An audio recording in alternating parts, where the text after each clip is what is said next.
How would you fight back if you needed to fight back? Like self-defense wise, what does self-defense mean to you? Is it kicking and screaming? Is it using weapons? Do you even know how to use a weapon if it came down to it? Or is it finding a place to hide and waiting to help to come to you? On today's episode, we will dive a little deeper from my conversation 2 weeks ago that I had with Kathy and Heather of the VPD Women's Personal Safety Team. They talked a lot about self-defense. We're going to get more into it, just the two of us. So I'm your host, Shannon Cutler, and I'm on a mission to educate my listeners so they don't become the next true crime news headline. As a former police officer with 18 years of investigative experience and now a real estate agent, I guide realtors on how to handle their own security in vulnerable situations and develop best safe business practices. If you enjoy learning tools to improve your safety, I'm going to ask you to please follow this podcast and share it with your friends. Even better, play this episode at your next office meeting. Now, I'm really excited and wary of this conversation today because it could be hours long. We could have people on talking about it together. I am going to talk about a few things that really are meaningful to me and things that I've noticed in the population of people that I teach and even people that I dealt with when I was policing that didn't know how to defend themselves. I apologize for the lack of episode last week. I was in Mexico with my family for spring break, and one of my kids became super duper sick. I mean, like today is the first day in 10 or 12 days that she's actually left the house or hotel room. So it was a long haul, and I just didn't have it in me to do this last week. So hope you all enjoyed your spring break away from me too. And I'm very glad to be back together with you. There's a number of things that came up from that conversation I had with Heather and Kathy of Vancouver Police Department a couple weeks ago from people that have listened and that I've talked to about the episode. So some of it was sort of impactful, I guess. There's lots of good information out there. But at the end, they talked about what is self-defense. They don't call it self-defense. They call it self-protection. And I think that's a way better term for it, self-protection. When you think of self-defense, immediately like hands up, karate chop. Think of like punching, kicking, fighting, boxing, using your karate or jiu-jitsu or whatever skills you have or don't have. And that's what comes to mind. In all the courses I teach or the talks I give, people always ask if they should take a self-defense course. And my answer is, of course, take a self-defense course. Take it for your own personal fitness.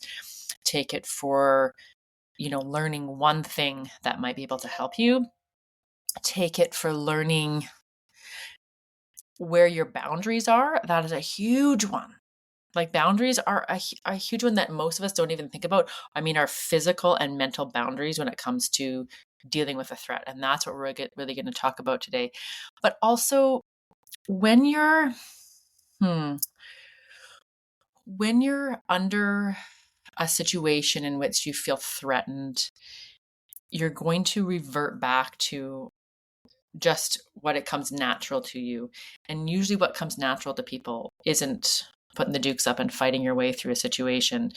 It sometimes isn't even running. It sometimes is just freezing on the spot because you're just not equipped, or not. I shouldn't say equipped. We're all equipped. We need to find it somehow. But this is the conversation that I want to have with you. I also really like self-defense courses or self-protection courses for the purpose of giving you confidence. And when I say that with a little hesitancy because we don't want to be overly confident. I don't want to walk just because I, walk my dog and was a police officer. I don't want to walk into a police dog services unit with my dog or a police dog and say, I don't know what to do. I have a dog. I was a police officer. I can do this. What's so hard about this? It's, you don't want to be overly confident. However, if we target harden ourselves, and this we'll talk about on a future episode, and we have already talked about it, target hardening yourself is showing confidence and the don't fuck with me look on your face. I don't mean walking around with your fists up. I just mean head up, shoulders back, looking around, being aware of your surroundings, being prepared for what may or may not come to you.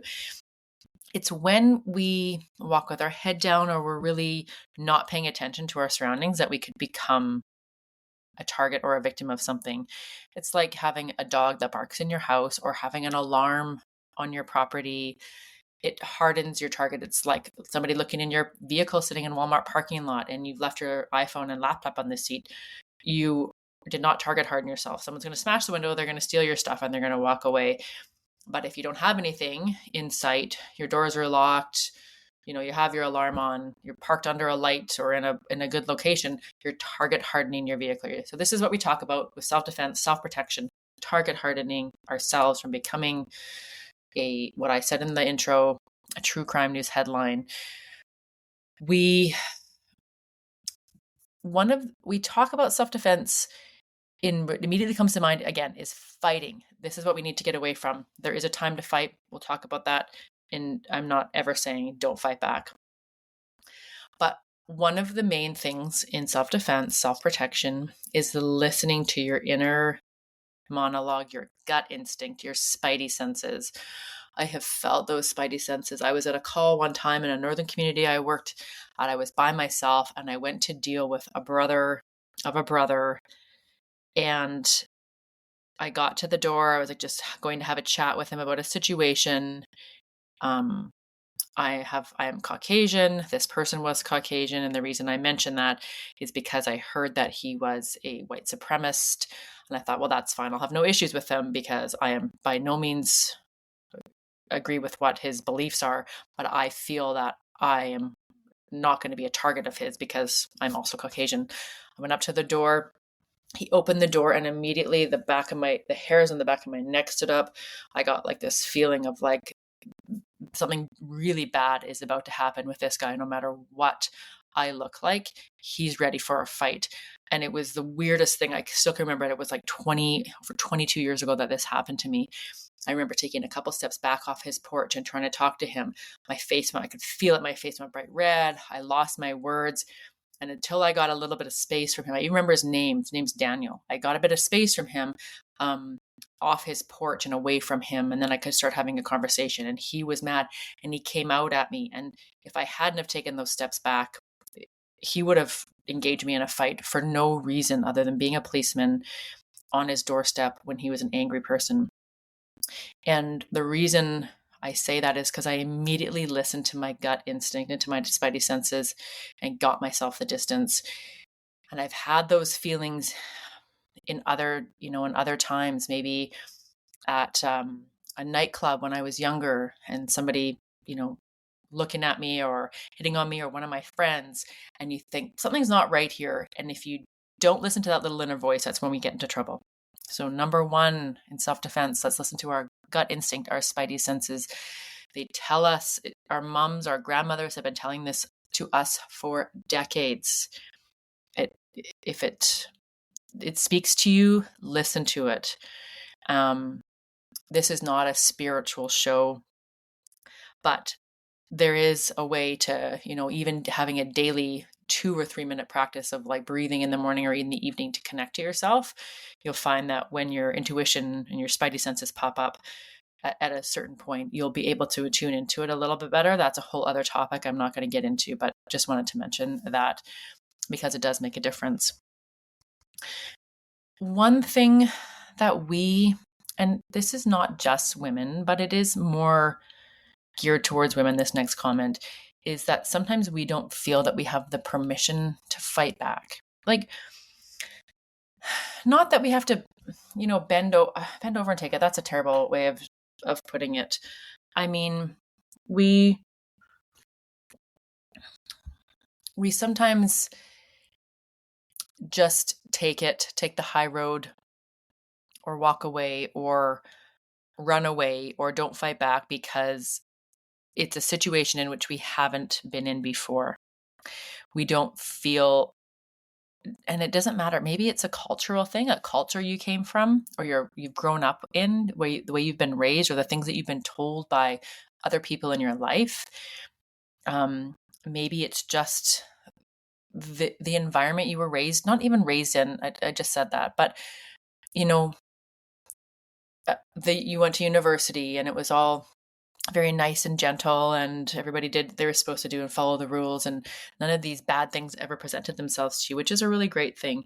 But when I was in police training, a group of the girls in my troop said, "Can we go to the gym with you and have you fight us and hit us?" Because they had never been hit before, and I was a boxer and had grown up in a rough town, and I shouldn't say I was a fighter, because I don't like fighting. I've never liked it. I did enjoy boxing for the training and the physical aspect of it, but I did not enjoy the violence of it. But I had been hit before, and I knew what it felt like. And I can't say you're ever prepared for it, but if you've trained for something, then you are more prepared to deal with something if it goes awry. So these girls in my troop, they said, "Let's go to the gym." So we went, put our boxing gloves on, put our headgear on, and I'm just gentle punching around. And I got a little bit more aggressive eventually, as at their request, hitting them a little harder because they had never been hit. And at the end of a few weeks of us doing this in the evenings, we all sat down, and some of them cried, some of them just laughed, some of them just felt so strong about it, but they all felt more prepared. And none of them had ever been in a situation in which it was necessary to be hit or hit back, or they had been hit, but they didn't know they could hit back. And it was a very powerful thing. And these women in the safety team that I spoke with on a previous episode, that's what they said. Many women or men that come to this, and this is a good thing, hadn't been hit before. And so they didn't know what to do. If they were hit, they'd be stunned. Like, "Oh my God, I'm hit. What's next? What next?" Because you've just never encountered it before.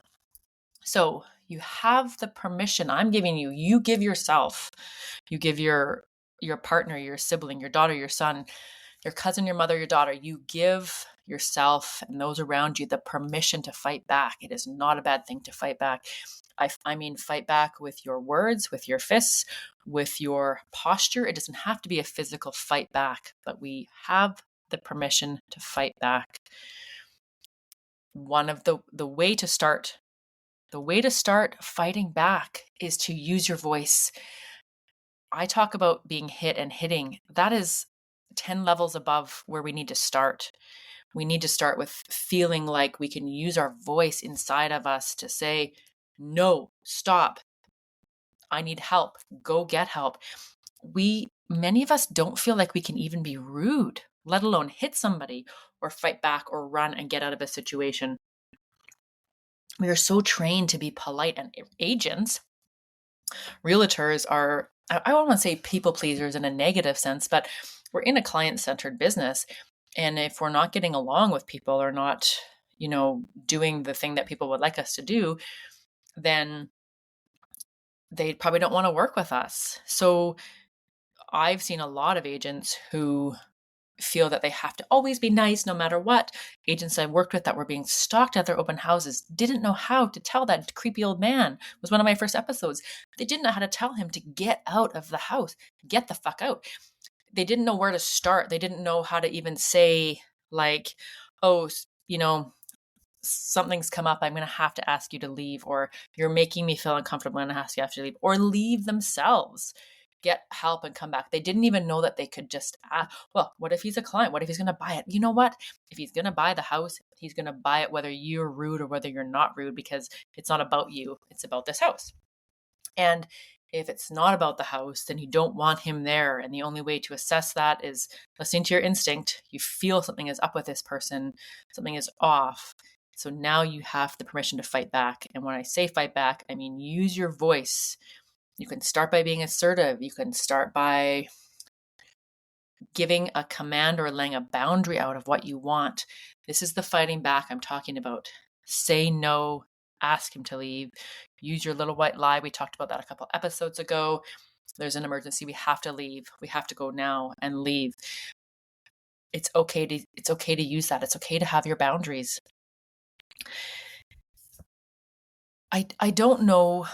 Maybe it's because of how I was raised. And so I don't want to ever put my own, biases into this conversation, although I do, because I'm human. So I was raised in a sort of a rougher redneck town. I come from a blue collar background. My dad worked at a pulp mill. My mom was a nurse. It wasn't like we had to fight for anything, but the environment, and maybe it was me as a person, um, not being content inside me, but I always felt like I was ready to fight at any point in time. And I'm even just as a little kid, and I don't know why that is, but it could have been some of the older brothers that I encountered that I always felt threatened by. It could have been by the one kid that held me and my friend up, put knives to our throat when we were 7 years old on the way home from school, and the block parent had to come out and help us. It could have been the rocks or being thrown at me by the older brothers, or being bullied, for a couple of years when I was younger. It could have been that started that instinct in me to fight back. I also had a dad that was really like a confrontational person. I don't mean he's out fighting the neighbors, but he was very confrontational. Maybe it is lessened a little bit in his late mid 70s, but I was raised where it was okay to not only stand up for yourself, but confront people, and not always a good thing. I mean, I confronted people who I didn't need to confront. I caused, consternation in relationships that I did not need to do. But I always had that inside me. Plus, I'm Irish, so I call it the fighting Irish. I have that inside me as well. And then going into like a highly male dominant profession as a police officer and investigator, I always felt that I had that inside me. I could battle. I could tell people what I wanted. I could, put my boundaries out there. I could stand up for myself. But what I recognize is that a lot of people aren't raised like that, or are raised in more of an environment where they like to keep the peace, or they want to ignore everything bad that happens. And there's nothing wrong or better about any of those things, because I think my life would have been a lot easier had I not been so confrontational. Well, I know it would be. Would have been way easier. Please, I hope my husband never listens to this episode, because he's going to be like, I told you so. I told you. I'm like, oh my God, please. Okay. Anyways, if he does, sometimes you're right. Sometimes. Okay. But it's in me to fight back. And I want you to find it inside you to fight back. I'm not talking about somebody bumping you on the street and turning around and saying, what are you doing? What do you want? We're not talking about starting problems and starting fights and causing problems. If you ever want me to take you to a boxing ring and learn how to throw a proper punch or get hit with a soft glove in the face, I'm happy to do that, because I think it's not a bad thing for people to know in a self-contained, safe environment. But I want people to stop thinking that you're not important enough to fight back, to stand up for yourself, to listen to your freaking gut instinct and set a boundary. It's okay to do that. It is necessary to do that. And I want you to start doing that. If all else fails in a situation where we're cornered, or where the violence ensues as a victim, or it's something, an attack is put upon us in a situation, if all else fails, we are allowed to fight back. And when I say fight back, you do whatever you can do to fight your way out of a situation. But one of the biggest things is create a scene, create noise if possible. Bad guys hide in the cover of darkness and quiet. It is where they are. Or in a crowd, they hide where there's no spotlight on them. You turn your car alarm, it starts creating noise and making a scene. You're screaming. It's like when you tell a kid if they got picked up, don't say help, say stranger, stranger, stranger. Scream and yell and cause a scene so people look. If people look, then the focus is on you, and then they'll help you. And then the focus is also on the bad guy, and they don't want that. They want quiet control. So if all else fails and you're concerned, cornered, attacked, you feel it coming on, something is not right and it's coming on, you can start to be loud. You move around. You never stop moving. Move, move, move. Loud, loud, loud. Fight back. Create a scene. Throw things. Press buttons. Press horns. Smash. Run. Yell. Flail. Whatever it is, it doesn't matter. You don't have to be quiet about it. The self-protection, self-defense portion of the self-defense encompasses all of the things we talked about and like leading up to today, the situational awareness, being prepared, all of that is considered self-defense. But when we're really drilling it down, we talk about listening to our gut instinct, fighting back, using your voice, setting your boundaries, saying no, and if all else fails, fight back, be loud, cause a scene. The bigger the scene, the better it is. There was a female agent, Wendy Carroll, that was attacked years ago, and we'll get too detailed into it. I'm hoping to talk to her in more detail about this. She was attacked years ago by two inmates that were on parole, and she was a trained combatant, so she had some training, but she fought like her life depended on it. Her life did depend on it. The bad guy said so after when they went to court, and Wendy survived. She fought so hard that the bad guys eventually gave up and left. They said that it was too much work for them to continue to, because they were going to kill her, and it was too hard and too much work. She made it too hard on them.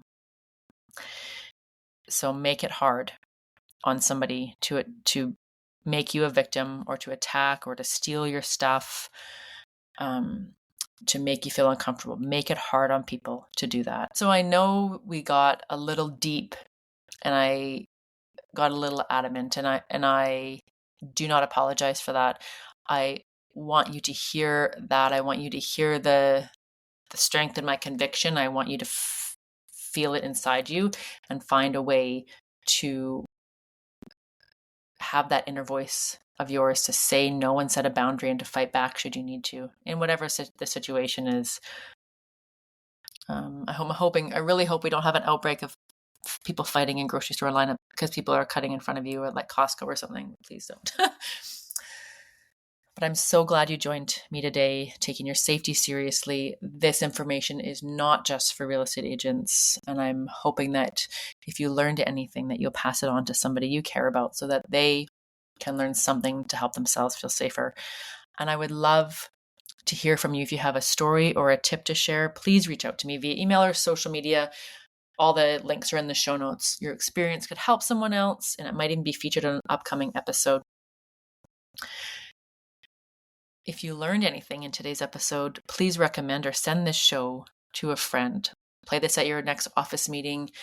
The more you send this out there and share it to people, the more other people will find me and will be able to keep themselves safer, learn little tips and tricks that will help them keep themselves safer.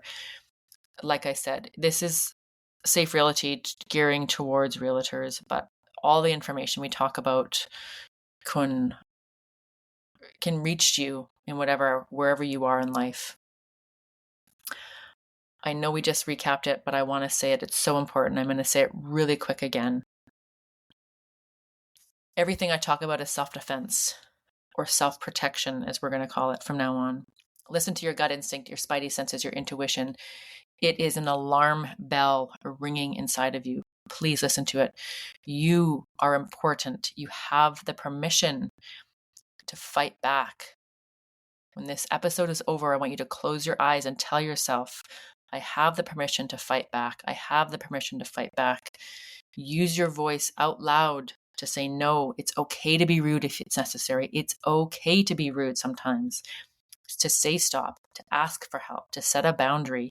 And if all else fails in your corner, fight back, be loud, cause a scene, move around, never stop moving, never stop being loud. Thank you so much for joining me, and I can't wait to see you again soon. Be safe, everyone.